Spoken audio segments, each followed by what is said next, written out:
Nana children, stand in Vishram.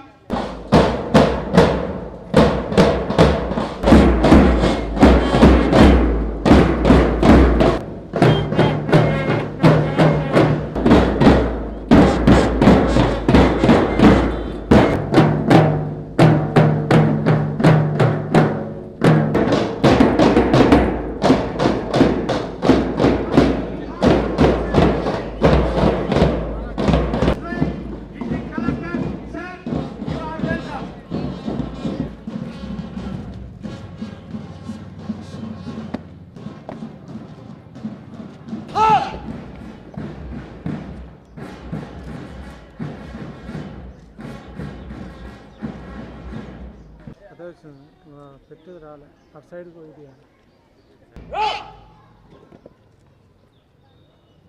District Collector sir to be seated. Thank you ma'am. Thank you ma'am.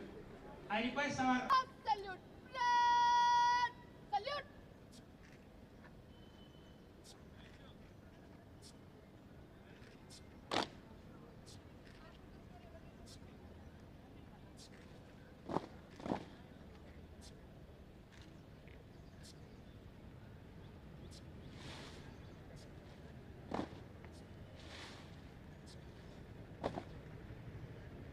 Flag. Bishop.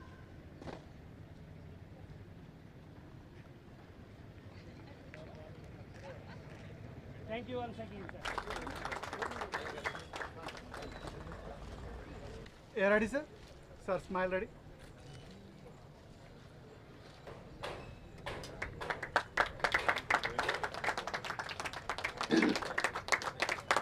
Now I request one of my first students, Vijay Kumar, to come on the dais. There, and he saluted there. So, though you are my child, I salute you because you were at the border.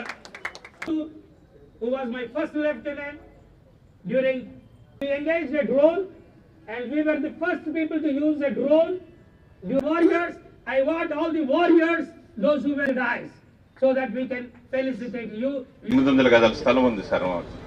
దానికి నేనే ధర్నా చేశాను. చేస్తే అదే తుమ్మల నాగేశ్వర గారు R&B ads మాకు ఇస్తే మేము ఒక కమ్యూనిటీ బేస్గా మేమే కట్టుకుంటాం. ఎందుకంటే గౌతమ్ గారు ఏంటంటే సార్కి వెళ్తే సన్మానం చేసుకుంటాం. ఎందుకంటే మమ్మల్ని పట్టించుకున్న ఒక ఆఫీసర్ అతను. This is you, sir.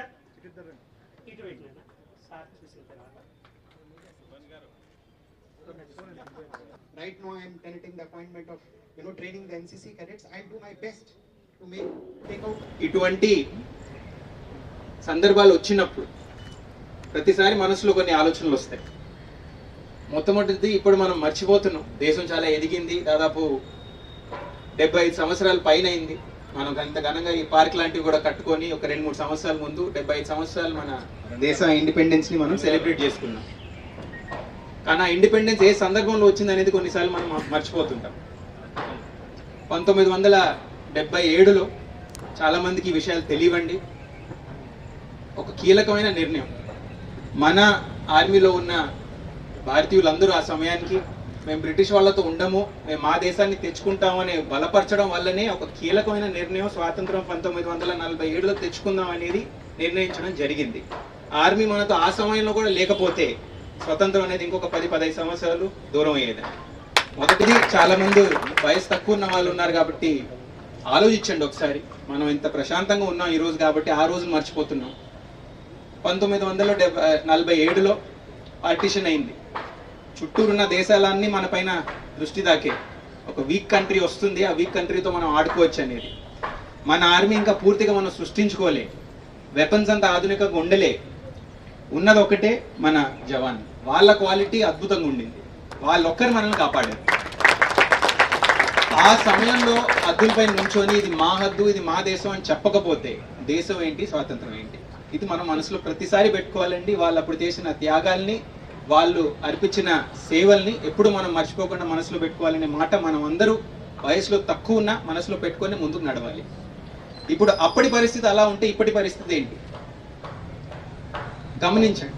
ఇంత ప్రగతి చెందే దేశంలో ఉన్నాం, అతి ఎక్కువగా ఉన్న జనాభా ఉన్న దేశంలో ఉన్నాం. ఇంత డెవలప్మెంట్ చూస్తున్నాం, కానీ డెవలప్మెంట్ ఎక్కడి నుంచి వస్తుందండి? మన హద్దులు మనకు తెలియకపోతే, హద్దుల్ని మనం కాపాడే వాళ్ళు లేకపోతే, ఈ వీరులు వెళ్ళి అక్కడ సేవ చేయకపోతే లోపల ఏమవుతుంది గమనించారండి ఎప్పుడన్నా? హద్దులు ఉంటేనే లోపల ప్రగతి. హద్దుల పైన వీరులు నుంచున్నారు, ఎండలో నుంచున్నారు, చలిలో నుంచున్నారు, మంచులో నుంచున్నారు, కాబట్టే లోపల మనం ఇంత ప్రశాంతంగా మన ఇంట్లో మనం పడుకోగలుగుతున్నాం. ఇది కూడా మనం దృష్టిలో ప్రతిసారి పెట్టుకోవాలండి. ఇటువంటి సందర్భాలు వచ్చినప్పుడు మనసులో ఇంకా సంకల్పం చేసుకొని గుర్తుపెట్టుకోవాలి, మన కోసం వాళ్ళు అక్కడ ఉన్నారనేది ఎప్పుడు మర్చిపోకూడదండి. ఇప్పుడు ఇదంతా అయిన తర్వాత మనం చేయాల్సింది ఏంటి? మొన్న కూడా ఒక సందర్భంలో మన దేశ ముఖ్యులు ప్రెసిడెంట్ గారు కొన్ని సన్మానాలు చేసినప్పుడు చాలాసార్లు త్యాగ